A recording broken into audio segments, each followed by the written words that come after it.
चलिए दोस्तों, अब देखते हैं कि ह्यूमन फिगर को पेन से कैसे स्केच करना है। आज मैं एक फीमेल का स्केच करने वाला हूँ। ये एक रैंडम फ़ोटो है, आप कोने में रेफरेंस देख सकते हैं। तो जब पेन से स्केच कर रहे हैं, जैसे कि मैंने पहले वीडियो में बताया था कि हमें जो मेजरमेंट्स है वो इमेजिनरी लाइन से ही लेने हैं। तो अगर आपका पूरा पेज है, उस पेज को डिवाइड करना है कि समझिए मुझे हेड यहाँ से शुरू करना है और ऑलमोस्ट मैं स्केच जो है, फीट जो है वो यहाँ तक एंड करूँगा। तो इस हिसाब से हमें स्केच करना है। अब ये जो औरत है वो साड़ी है, तो उस हिसाब से हमें स्केच करना है। अब जैसे ही मैं हेड शुरू करता हूँ तो कुछ इस प्रकार से उनका घूंघट आ जाएगा। लाइंस जो है वो हमें काफ़ी लूज लेनी है, लूज लाइंस यूज़ करनी है, क्योंकि एक स्केच है तो हम यहाँ पे स्टडी कर रहे हैं। तो हमें जो फॉर्म है वो समझ में आना चाहिए। यहाँ पे देखिए, लाइकनेस जो है वो जितने प्रोपोर्शनेट हमारा स्केच होगा उतना ही अच्छा लाइकनेस आएगा। तो लाइकनेस के पीछे ज़्यादा न भागते हुए हमें थोड़ी सी टेक्निकल चीज़ों पे ध्यान देना है। अगर वो चीज़ें सही आ गई तो लाइकनेस आएगा। और जैसे कि गोल्डन रूल है कि प्रैक्टिस मेक्स यू परफेक्ट, तो प्रैक्टिस करते रहे तो आपको लाइकनेस है या फिर स्पीड है, वो सब चीज़ें विद प्रैक्टिस आ जाएगी। अब देखिए, यहाँ से हेड हो गया, मैं एक डॉट बना देता हूँ यहाँ पे यहाँ तक उनके शोल्डर आएंगे। देखिए स्ट्रेट, ये पर्सपेक्टिव के हिसाब से चेंज होगा। तो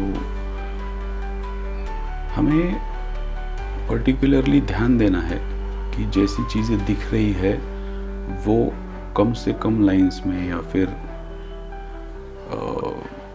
एक्यूरेट लाइंस में हमें स्केच करनी है।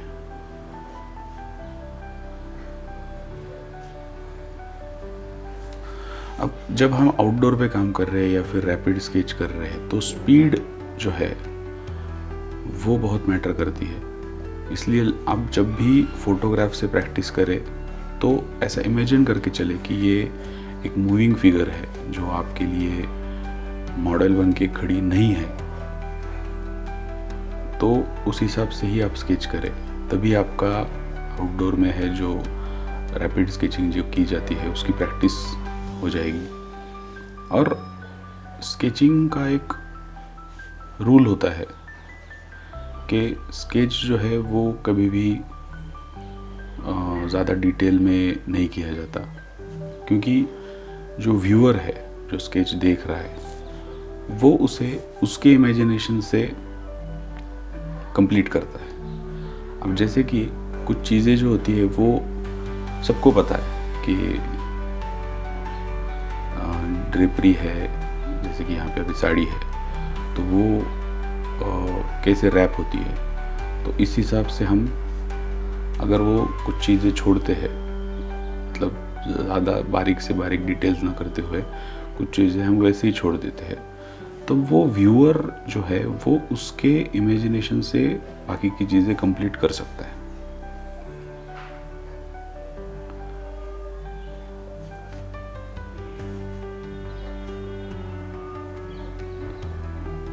आर्टिस्ट का जो स्केच बुक होता है या फिर जो स्केचेस होते हैं उस स्केच बुक में, वो उसका रियाज होता है। तो वो चीज़ आपके स्केचेस में आनी चाहिए।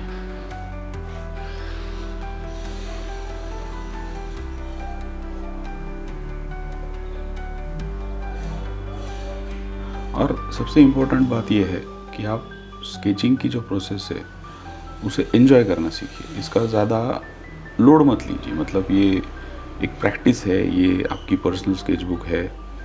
आप ये चाहे तो किसी को दिखा सकते हो या फिर नहीं भी दिखा सकते, ये आप पे है।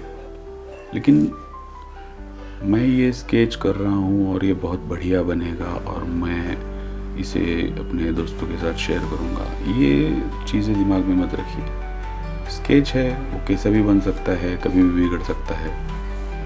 अब वो बिगड़ना भी एक प्रोसेस है, क्योंकि उसमें से आप सीखते हो कि कहाँ पे मेरी गलतियाँ हुई है, कहाँ पे ये स्केच फेल हो गया।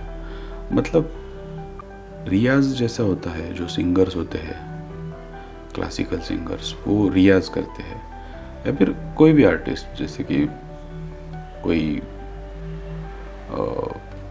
गिटारिस्ट हो गया, वो रियाज करते हैं, घंटों रियाज करते हैं। तो वो रियाज में वो गलतियां करते हैं, वो कुछ